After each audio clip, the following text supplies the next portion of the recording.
মানুষ মুখ ফুটে সুখ বলে, নিজেকে খুব সুখী দেখায়। কিন্তু মানুষ মুখ ফুটে দুঃখ বলে না, যতক্ষণ না কেউ তা ভীষণ বায়না করে জানতে চায়।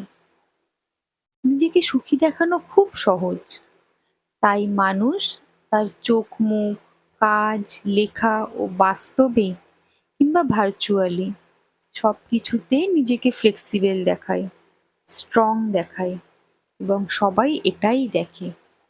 কিন্তু দুঃখ দেখানো কঠিন, দুঃখ জানানোও কঠিন। দুঃখ সবাইকে বলা যায় না, মন খারাপের কারণ সবাইকে বলা যায় না। কেমন আছিস জবাবে সত্যিই ভালো নেই এটাও লেখা যায় না। দুঃখ বলার জায়গাটা কমফোর্ট জোন হতে হয়, শোনার আকুতি থাকতে হয়, হাতে সময় থাকতে হয়, ধৈর্য থাকতে হয়, চোখের শীতলতা থাকতে হয়।